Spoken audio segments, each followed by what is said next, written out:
Okay, hi everyone, or anyone that's watching this. I think it's Aaron, maybe Holly. I am. I've designed my syllabus around a concept called writing to change the world. And essentially, what I'm doing is I am taking real world concepts and real world skills and implementing them into this class, and using writing as the vehicle to teach sort of these real world skills. So um, I did try to make it as authentic as possible.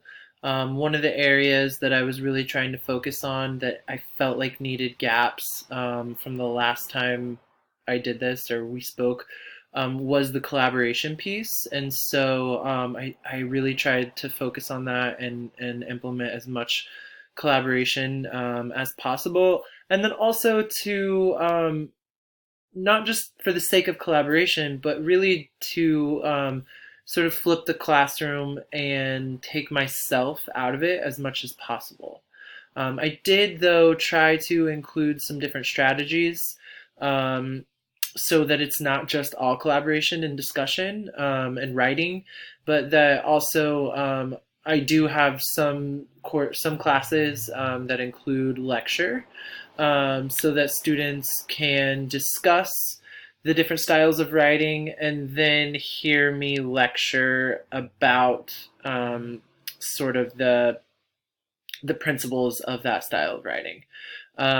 So it is really very much designed to be a composition 101 class with sort of a social justice spin. And like I said, that idea of getting some real world skills um, that that can actually implement writing in the real world, so that it's not just this like I'm just like checking a box off to get through my undergrad, but so that students really understand that writing is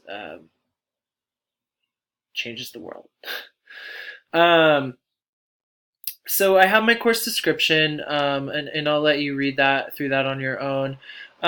This one's a really big one for me, the being respectful and empathetic, because we are talking about writing, and it doesn't matter what age you are. It doesn't matter if you're a self-conscious 14-year-old or a 40-year-old with all the confidence in the world. When you read your writing out loud, it is scary no matter what the skill level, no matter the age. It just intimidates people. But what I have found is that it also brings classes together and makes a really tight knit ethos within the class. And so I do really love sort of forcing students to read their work out loud and be vulnerable, because it does create a beautiful ethos, and we need this for this class. So um, this is kind of what I was referring to in terms of sort of real world application. Um, and these are the syllabus. This is sort of the focus of the class. So I did it on proficiency based model because I actually think that that's really where everyone should be going, no matter if you're talking about high school or if you're talking about college. Proficiency based model was implemented and created in order to show skills rather than like a very rote or traditional academic knowledge, but allowing, I think proficiency just allows, it's a model that allows for a more equitable way of learning and teaching, in terms of it doesn't matter if the student has had private tutors, or and they can come from a socioeconomic background that is high, or if you have a student that's a first generation college student. So I really love the proficiency way, the proficiency model, and that might have to change in college. I don't know if I were to actually submit this to a college if they would say, that's not going to work. But I do stand by proficiency based grading, and Obviously I would have to translate that to something that could go on the transcript, but I do think it's a beautiful way of leveling the playing field in terms of assessing knowledge rather than whether or not you were groomed for academics. So the three that I focused on here is critiquing a text, identifying and evaluating the author's ideas, um, and the writing style. This will be done through discussion and through our journals. Compare and contrast. So just kind of exactly what it sounds like. So we're talking about four styles of writing. So I want students to understand the similarities and also the differences, and understand how to compare and contrast something. I think that's really important. And then finally, inquiry, to discover, propose, and create a line of inquiry for their final project. And the inquiry is going to be based fully on their value system, and the idea is for the writing to emerge out of their value system, and out of their experiences. So this is the course schedule. I divided it into 12 modules because I kind of did the math, and I assume most colleges go for about 12 weeks in a semester. That it might be shortened, it might not be, but bear with me on that. I did do 12 classes. So I have sort of it broken up into before arriving and then during class time. So the first week is really around inspiration and just really trying to create buy-in, and really trying to show students that writing can be really beautiful and can change the world simply by inspiring. Policy and um, written directions for putting furniture together, and um, you know, essays change the world. But I think just understanding somebody like Anne Lamott's view of writing is a really beautiful way to start a class when talking about writing, and just to kind of to light that fire of inspiration. Um, so the classes at the beginning kind of are they're very formulaic. It's small group, whole class, and then journal. And that's to build the scaffolding portion of this class. I do mix that up after, I believe, class five.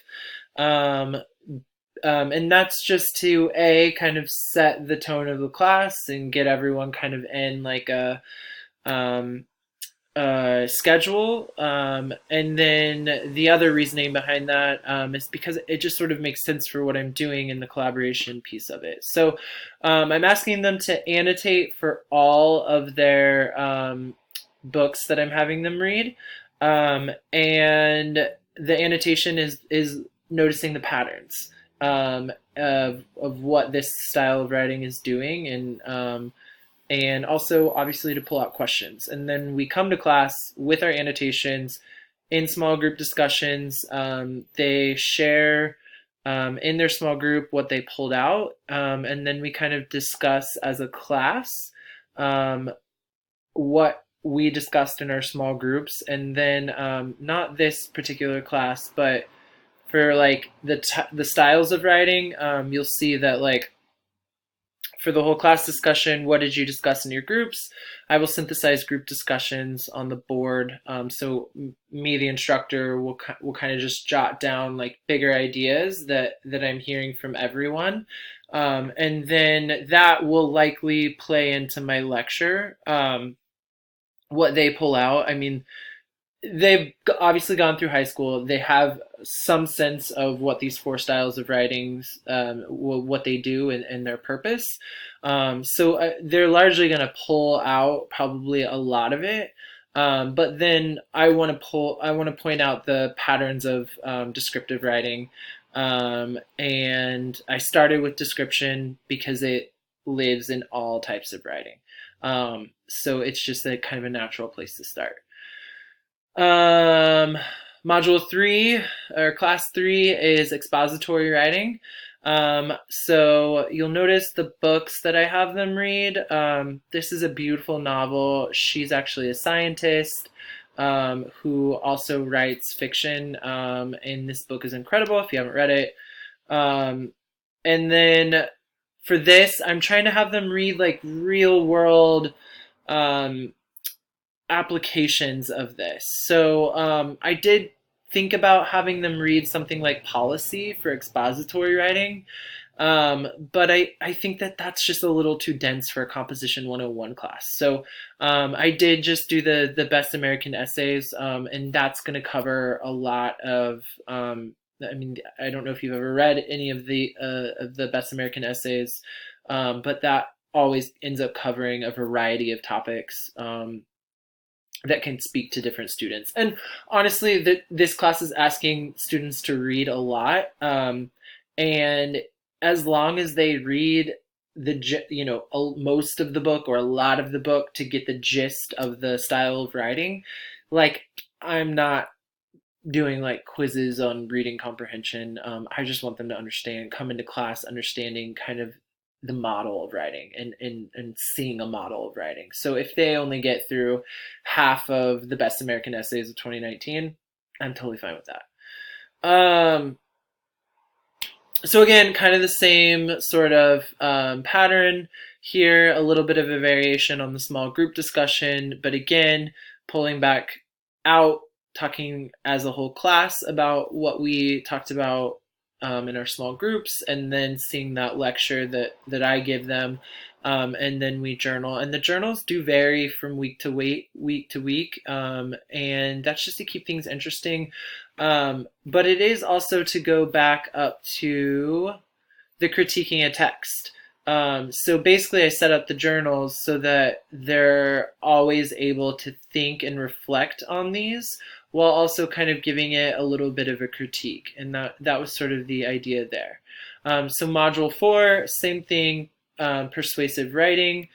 Oh, I forgot to mention these.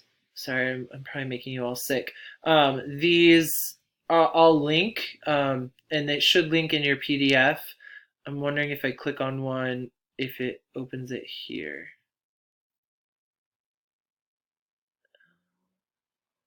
No, it didn't. It switched my screen. Um, but when I post this on the wiki site, just know that these do all have links, so that you can actually see the rubrics for these.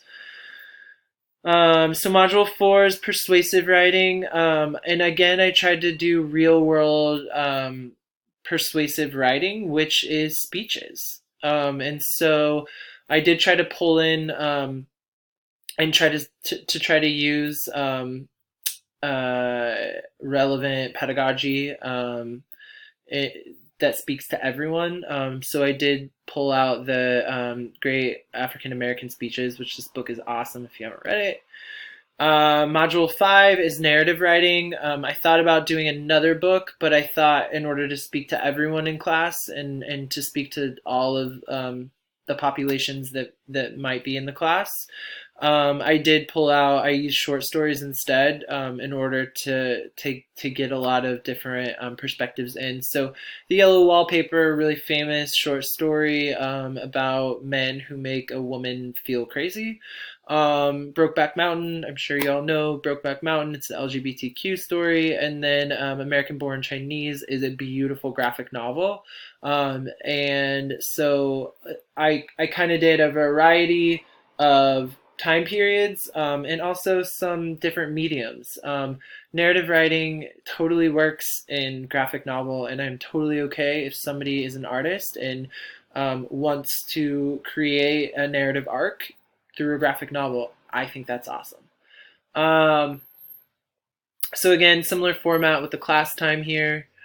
Um, Module 6 is, this one's a little different. This is synthesizing all of that scaffolding. So classes um, 2 through 5, they're all focused on the different aspects of the different styles of writing. And so this is sort of giving them a way to synthesize that knowledge. So it's just a 3-page essay on how these different styles of writing differ and how they work together. And if they go over that, it's fine. But again, I'm just keeping in mind that this is the Comp 101 class, and really trying to bear in mind not to create like